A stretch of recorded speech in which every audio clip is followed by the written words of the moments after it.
మా స్తుతులను కూడా కోరుకుంటున్నా. నీకు అనేక స్థుతులు. నీవు కలుగు చేసిన సమస్త సృష్టిని బట్టి నీకు ఘనత కలుగుచున్నది. సృష్టి అంతటితో పాటు మేము నిన్ను నమస్కరించుచున్నాము. ఆరాధన పొడుగునా నీకు కీర్తి కలిగినట్లు ఇక్కడ విషయములన్నింటినీ దీవించమని వేడుకొనిచున్నాము. ఆమేన్. ప్రియులారా, ప్రభునందలి ప్రియులారా, మనం అతి పరిశుద్ధుడైన దేవుని సన్నిధికి వచ్చినప్పుడు పూర్తిగా సర్వారాధనలో ప్రవేశింపకపోవడము, మన పాప స్థితిని ఒప్పుకుని క్షమాపణ పొందడం మనకి ఎంతో మేలు. మనం పాపం లేని వారమని చెప్పుకునే మనలో సత్యముడు. మన పాపములను మనం ఒప్పుకుని ఆయన నమ్మదగిన వాడు, నీతిమంతుడు గనుక ఆయన మన పాపములను క్షమించి సమస్త దుర్నీతుడిని మనల్ని పవిత్రంగా చేయను. మనం పాపం చేయలేదని చెప్పుకునే ఆయన అబద్ధికునిగా చేయు వారు మగుదము. మరియు ఆయన వాక్యము మనలో ఉండదు కనుక మన పాపములను ఒప్పుకుందాము. నాతో కలిపి చెప్పండి. పరిశుద్ధుడైన ఓ దేవా, మేము మానవ జన్మమును బట్టి, నైజమును బట్టి, తలంపులను బట్టి, చూపుని బట్టి, మాటను బట్టి, వినుటను బట్టి, ప్రవర్తనను బట్టి, క్రియలను బట్టి పాపులమై ఉన్నాము. నీ యొక్క కృపను పొందుటకు మేము అయోగ్యులము. మమ్మును క్షమించుమని నీ కుమారుని పరిముఖముగా వేడుకొనిచున్నాము. ఆమేన్. పాపములు ఒప్పుకున్న ప్రియులారా, సరైన మనసుతో మీ పాపములు ఒప్పుకుని పశ్చాత్తాపడి ఇక మీదట పాపము చేయకుండా నడువ ప్రయత్నించున్నాను వారికి యాజకుడునైన నేను మీకు క్షమాపణ ప్రకటన చేయించున్నాను. అలాగనే పాపములు ఒప్పుకొనక అలాగనే స్థిరముగా ఉండే వారికి పాపపు నిలువదల ప్రకటన చేయించున్నాను. క్షమించిన తండ్రిని స్తుతించుకుందాము.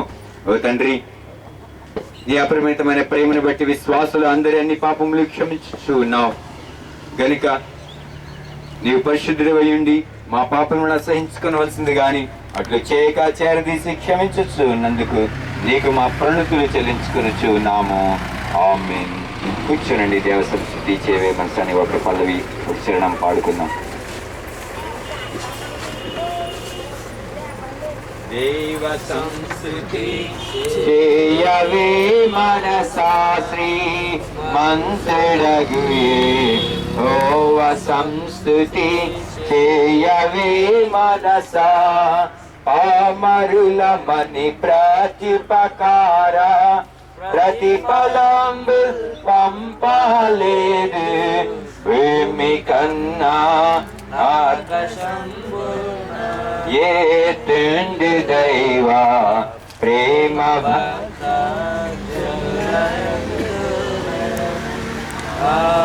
కారణముచే దేవ సంస్తుతి చేయవే మనసా కొడుకులపై తండ్రి జాలి పడి విధముగా భక్తి పరుల ఎడల జాలి పడిన దేవుండు తన భక్తి పరుల ఎడల జాలి పడును దేవుండు ఆ కారణముచే దేవ సంస్తుతి చేయవే మనసా.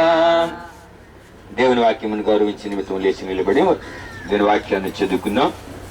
పాత్రి మందిన పాఠ్యభాగం నుంచి తండ్రి అయిన దేవుని తలుచుకొచ్చు భక్తులైన నిర్గమ రాసిన గ్రంథము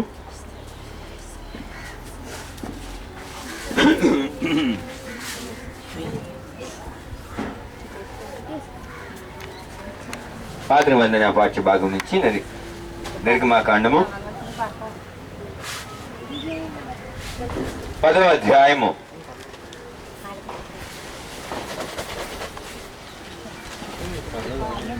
11 నుంచి 15 వచనముల వరకు ప్రేరేపణ గల వారు ఎవరైనా ముందు చదవచ్చు. నిర్గమాకాండము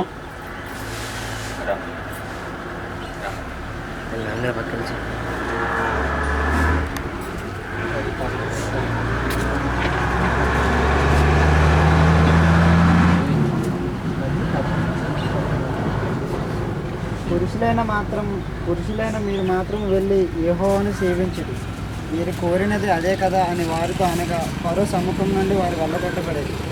అప్పుడు యెహోవా మోషేతో, మిడతలు వచ్చినట్లు ఐగుప్తు దేశం మీద నీ చెయ్యి చాపుము, అవి ఐగుప్తు దేశం మీదకి వచ్చి ఈ దేశపు పైరులన్నిటినీ అనగా వడగండ్లు పాడు చేయని వాటినన్నిటినీ తిరిగివేయనని చెప్పాను.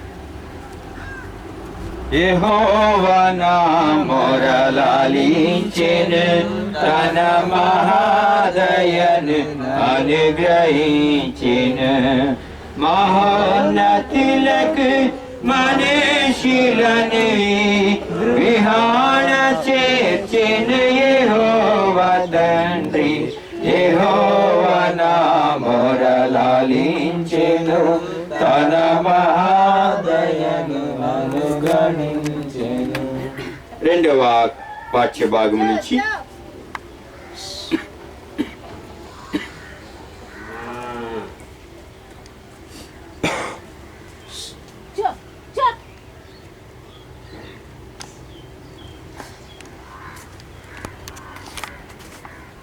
భక్తుడైన యోహాను రాసిన సువార్త పాఠ్యభాగం. యోహాను సువార్త 1వ అధ్యాయము 47వ వచనం. మురారి ఇంజనీరింగ్ పూర్తి చేసిన మురారి అనే బాబు చదివి వినిపిస్తాడు మనకి. యోహాను సువార్త 1వ అధ్యాయము 47వ వచనం.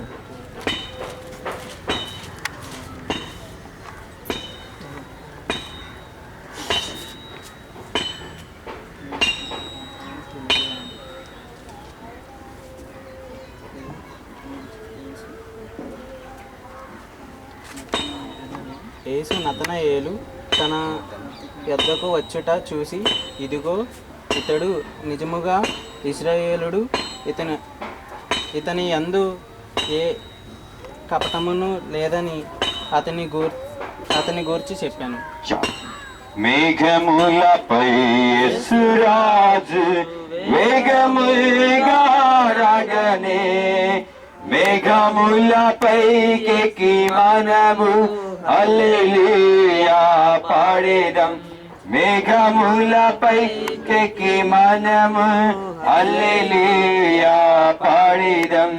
హల్లెలూయా హల్లెలూయా హల్లెలూయా యేసుకే హల్లెలూయా హల్లెలూయా హల్లెలూయా ఆమేన్. హల్లెలూయా హల్లెలూయా హల్లెలూయా ఆమేన్.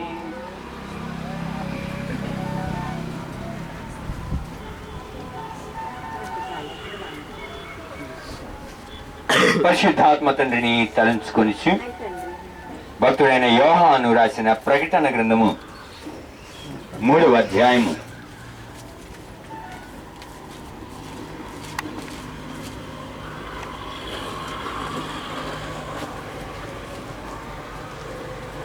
1 నుంచి 6 వచనములు మహిమ అనే కుమారుడు చదివి వినిపిస్తాడు. ప్రకటన గ్రంథము 3వ అధ్యాయము 1 నుంచి 6 వచనముల వరకు. సార్దీస్లో ఉన్న సంఘపు దూతకు ఇలాగ వ్రాయము. 7 నక్షత్రములను దేవుని 7 ఆత్మలను గలవాడు చెప్పు సంగతులు ఏమనగా, నీ క్రియలను నేను ఎరుగుదును. ఏమనగా, జీవించుచున్నావన్న పేరు మాత్రమున్నది కానీ నీవు మృతుడవే. నీ క్రియలు నా దేవుని ఎదుట సంపూర్ణమైనవిగా నాకు కనబడలేదు. కనుక జాగరూకుడివై చావనై ఉన్న మిగిలిన వాటిని బలపరచుము. నీ వేలాగు ఉపదేశం పొందితవో ఏలాగు వింటివో జ్ఞాపకం చేసుకుని దానిని గైకొనుచు మారు మనసు పొందుము. నీవు జాగరూకుడివై ఉండిన పొందని ఎడల నేను దొంగవలై వచ్చేదను. ఏ గడియను నీ మీదకి వచ్చేదనో నీకు తెలియదు. అయితే తమ వస్త్రములను అపవిత్రపరచుకొనని కొందరు సార్దీసులో నీ యొద్ద ఉన్నారు. వారు అర్హులు గనుక తెల్లని వస్త్రములు ధరించుకుని నాతో కూడా సంచరించెదరు. జయించువాడు అలాగున తెల్లని వస్త్రములు ధరించుకొనును. జీవగ్రంథములో నుండి అతని పేరు ఎంత మాత్రమును తుడిపి పెట్టక నా తండ్రి ఎదుటను ఆయన దూతల ఎదుటను అతని పేరు ఒప్పుకొందును. సంగములతో ఆత్మ చెప్పుచున్న మాట చెవిగలవాడు వినుగాక. ఆమేన్. వాక్యం ఇచ్చిన తండ్రిని స్తుతించుకుందాము. త్రియేకుడైన దేవా, భూమి ఆకాశముల కంటేను వెండి బంగారముల కంటేను గొప్ప దానమగు నీ గ్రంథమును మాకు దయచేస్తున్నావు కాబట్టి నీకు కృతజ్ఞతా స్తోత్రములు.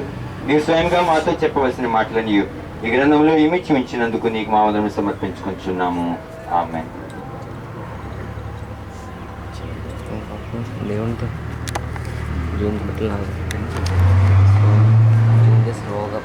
మన విశ్వాస ప్రమాణము చెప్పుకుందాము. నాతో చెప్పండి.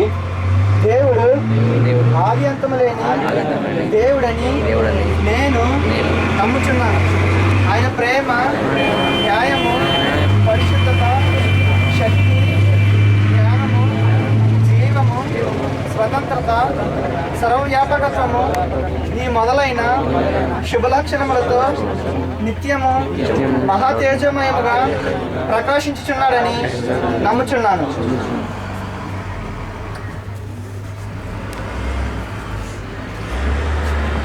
యేసుక్రీస్తు ప్రభు రూపమునకు మనుషుడుగాను అనాది స్థితిని బట్టి దేవుడుగాను సంచరించు దివ్య బోధనల మూలముగాను అద్భుతముగు ఉపకారముల మూలముగాను నా పాపములు, నా వ్యాధులు, నా శిక్షలు తన శివమానుపై వేసుకొని మరణమవుట మూలముగాను ఆయన సమాధిలో నుండి మూడవ నాడు వెలుపలికి వచ్చి పరలోకమునకు వెళ్ళుట మూలముగాను దాని దివ్యవస్థితిని ప్రేమను వెల్లడించాడని నమ్ముచున్నాను. ఇప్పుడు అందరి నిమిత్తమై జ్ఞానము ప్రార్థన చేయుచున్నాడని ఆయన రెండవ మారు సంగమును కొనిపోవుటకు మేఘాసీనుడై వచ్చినని మిగిలిన వారికి 1000 ఏండ్ల శ్రమ కలుగునని తరువాత అంత్యక్రీస్తునకు జరుగు యుద్ధంలో అంత్యక్రీస్తు అబద్ధ ప్రవక్త నరకంలోకి వేయబడుదరని సాతాను పాతాళలోకంలో 1000 ఏండ్లు బంధించబడినని ఆ తరువాత ప్రభు భూమి మీద 1000 ఏండ్లు పరిపాలన చేయనని తరువాత ఆయన సజీవులకును మృతులకును తీర్పు తీర్చునని నమ్ముచున్నాను. క్రీస్తు ప్రభు పాతాళలోకంలోను సాతానును విడిపింపగా అతడు భూమి మీదకి వచ్చి గోగు మా గోగు అని పేర్లు గల సైన్యములను ఏర్పరచుకునని అతడు దేవునితో యుద్ధము చేసి ఓడిపోవునని అతడు క్రీస్తుని నరకంలో పడవేయునని నమ్ముచున్నాను. అటు తరువాత ఆయన అందరకును తీర్పు విధించునని అవిశ్వాసులను నరకంలోకి పంపివేయునని నమ్ముచున్నాం.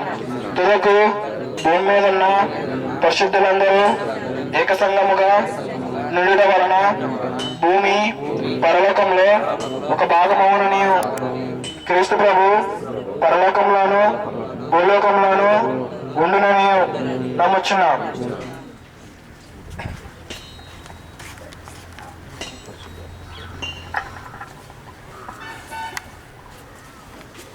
నేను పరిశుద్ధాత్మను నమ్ముచున్నాను. ఈయన తండ్రితోనూ కుమారునితోనూ ఏకదేవునిగా ఉండి పని చేయనని ఈయన ఆవేశము వలనని దైవ గ్రంథము వ్రాతలోనికి వచ్చినదని ఈయన వెలిగించి ఉన్న వెలిగింపును బట్టి ఆ గ్రంథము అర్థమగునని తండ్రి ఉద్దేశించిన రక్షణ అనగా కుమారుడు తన అమూల్యమైన రక్తము వలన గురించి పెట్టిన రక్షణ పరిశుద్ధాత్మయే విశ్వాసికి అందించిన నీవు నమ్ముచున్నాను. తండ్రి కుమారులతో పాటు ఈయన కూడా సమానముగా ఆరాధన నొందదగు దేవుడనియు నమ్ముచున్నాను. పరిశుద్ధుల సహవాసమును పునరుద్ధానమును నిత్య జీవమును గలవని నమ్ముచున్నాను. ఆమేన్. కూర్చుందా.